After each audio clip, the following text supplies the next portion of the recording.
जय हिंद दोस्तों। 90 शब्द प्रति मिनट डिक्टेशन स्टार्ट। भारत जैसी विशाल अर्थव्यवस्था में बहुत तेज आर्थिक बदलावों का दिखना आश्चर्यजनक नहीं है। महंगाई की मार भी लगातार बनी हुई है, तो रुपए का मूल्य सार्वकालिक निचले स्तर पर है।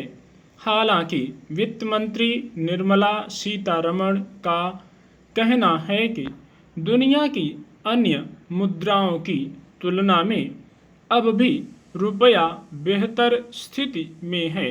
साथ ही वह यह भी मान रही हैं कि हम कुछ ही हद तक बेहतर स्थिति में हैं, चूँकि हमने अपनी अर्थव्यवस्था को पूरी तरह से खोल दिया है।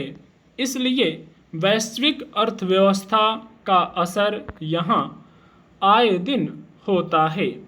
भारतीय रिजर्व बैंक के deputy governor Michael D Patra कह तो रहे हैं कि आरबीआई रुपए में ज़्यादा उतार चढ़ाव नहीं होने देगा, लेकिन सच यह है कि इसके लिए सरकार को भी ठोस प्रयास करने पड़ेंगे।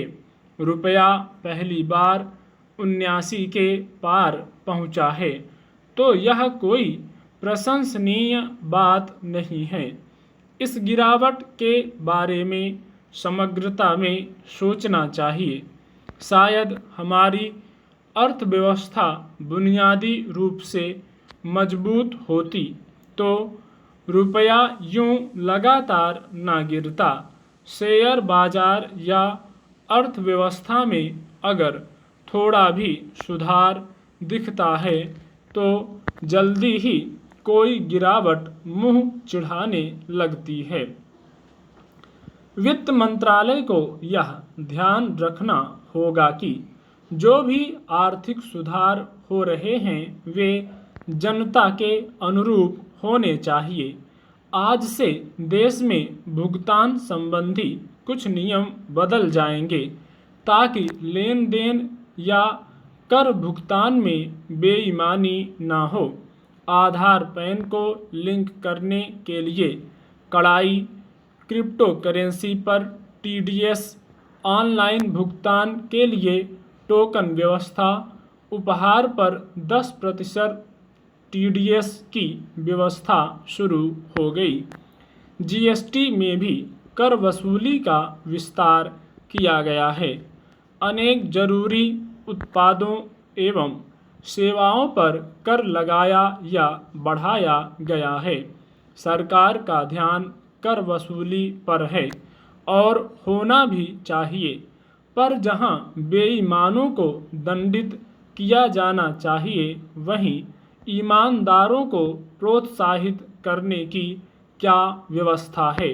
लोगों के बीच यह धारणा है कि सरकारों का झुकाव उद्योग जगत की ओर ज़्यादा होता है और आम लोगों या नौकरी पेशा लोगों के प्रति अर्थव्यवस्था दशकों से अनुदार ही रही है। जहां से आसानी से वसूली संभव हो, वहां से कर वसूल लेने के प्रवृत्ति नई नहीं है। अर्थव्यवस्था में कुछ विरोधाभास भी हैं, जैसे सरकार डेयरी उद्योग को कई तरह से बढ़ावा देने की कोशिश कर रही है, मगर डेयरी मशीन पर जीएसटी को 12 से बढ़ाकर 18% कर दिया गया है।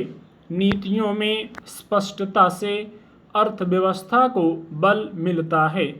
अनेक ऐसे उत्पाद हैं जिन पर जीएसटी अभी बढ़ाने की ज़रूरत नहीं थी, लेकिन सरकार की भी मजबूरी है।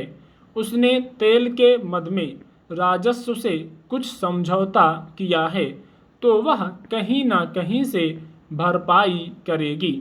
हर मोर्चे पर करों में कमी किसी सरकार के लिए संभव नहीं, फिर भी यह बार बार दोहराए जाने की ज़रूरत है कि आम आदमी की तकलीफ़ का ज़्यादा ध्यान रखना चाहिए। स्टॉप।